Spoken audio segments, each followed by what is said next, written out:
Para los griegos fue el dios Hefestos, entre los romanos se asoció con Vulcano y para los egipcios fue el dios de la construcción y las edificaciones. Me estoy refiriendo a Petak, el señor de la magia, un relevante dios, creador egipcio que para muchos no era de este mundo y que los antiguos pobladores del Nilo vincularon a las estrellas.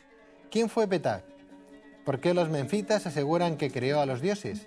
¿Qué motivó que fuera identificado con la divinidad primigenia? Para conocer mejor a una de las figuras más relevantes del panteón egipcio, nos acompaña esta noche nuestro egiptólogo, el profesor José de Alberto García.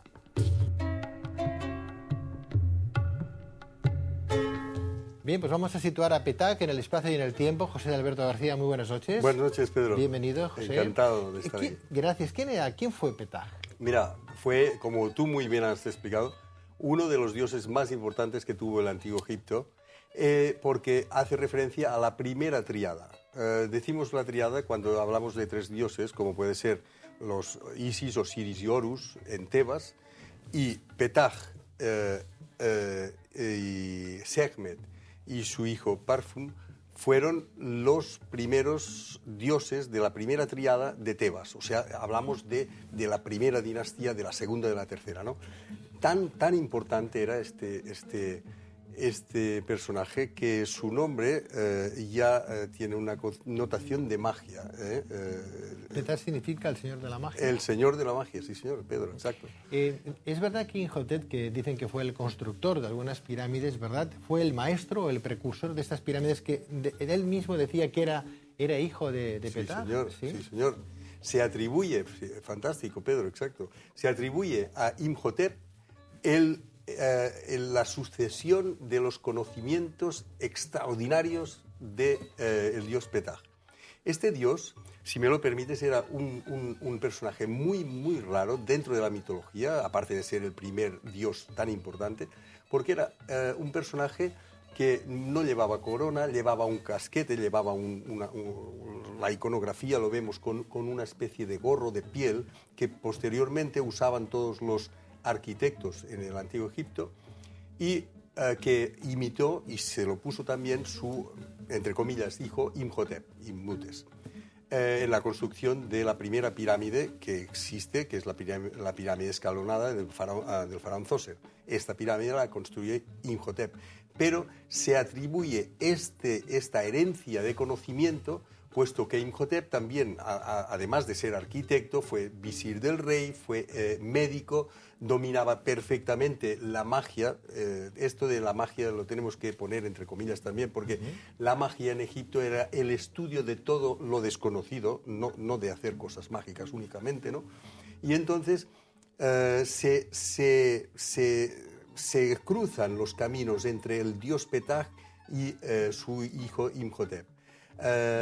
Para el Antiguo Egipto fue un dios súper importante, tanto que lo tenían como deidad preferente antes incluso que Ra, fíjate, y no pasó a tener esta importancia de la tríada de Memphis, de Tebas, que es Isis, Osiris y Horus, con Ra o Amón-Ra, hasta muy posteriormente en el tiempo. No obstante, José de Alberto, ¿es cierto que los menfitas decían de Petak, por ejemplo, que era el padre de todo el panteón egipcio? Sí. Y lo es.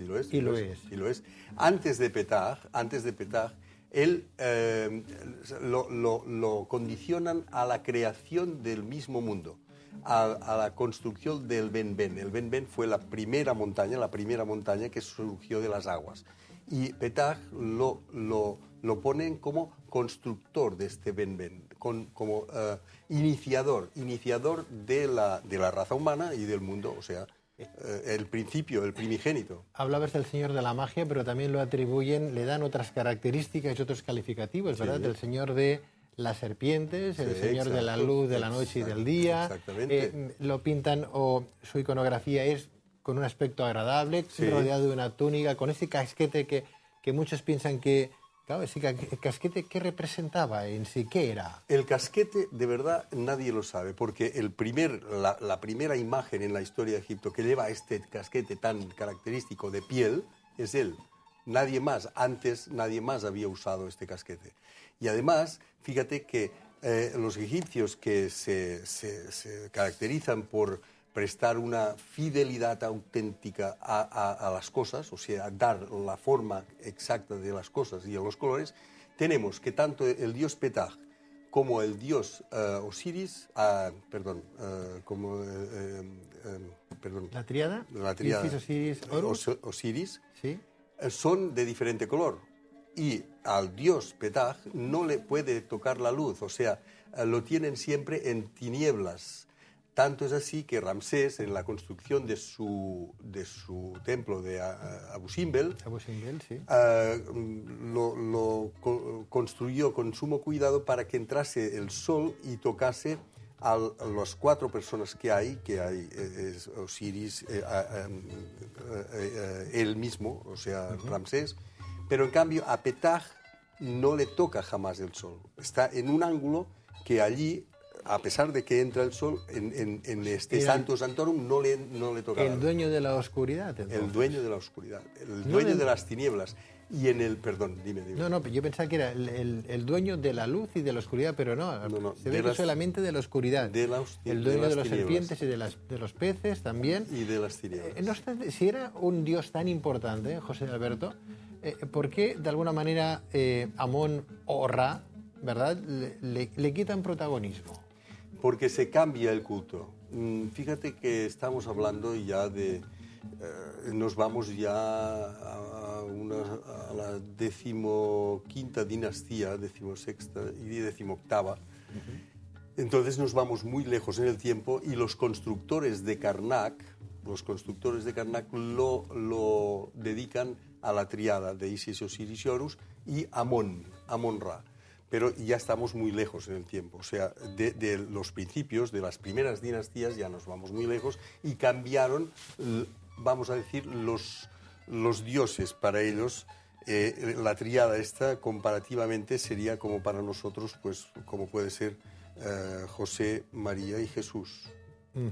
Una tríada, ¿no? Y los demás dioses del panteón, que hay muchísimos, pues los podríamos atribuir a los muchos santos que tenemos los católicos, ¿no? Desde luego, hablar de Egipto y de su cultura, su civilización, nos da no solamente para un programa, sino para cientos, para miles, ¿verdad? Infinito, solamente hablar Pedro, de cada manifestación divina da para todo un día de trabajo. Es infinito. Es que solamente analizando la figura del dios ya tenemos para mucho. Pero déjame decir una cosa importante, y es que él, su cetro, llevaba el Edjet, el Wash y el Ankh, o sea, las 3 protecciones máximas, protecciones que hay en Egipto. El Ankh es la cruz asada, ¿no? Después el Edjet es aquello que tiene una forma así, que es la columna de Osiris. Y el Wash es como una especie de cabeza de gacela que tiene una importancia tremenda dentro del culto de la mitología egipcia. ¿Cómo agradecerte, José Alberto García, profesor, egiptólogo, historiador, que estés cada semana con nosotros hablándonos de Egipto y de esas culturas? Porque claro, la cuna de civilización fue en Etiopía, de ahí venimos todos, ¿no? Estamos hablando de África, por consiguiente, desde ahí, bueno, vamos a ir superpoblando el mundo, ¿no? Es curioso, ¿no? Y a veces pensamos, gente tan distinta, de diferentes colores y condiciones, sin embargo, todos somos hermanos, ¿no? Sí, señor. Venimos, de alguna manera, del mismo tronco, ¿no? Exacto. Curioso. Todos hemos... Gracias, José Alberto, por estar con nosotros y gracias por tu trabajo e investigación. Gracias, Pedro. Igualmente, muy buenas noches. Buenas noches. Para mí la familia es las raíces, es la fuerza, es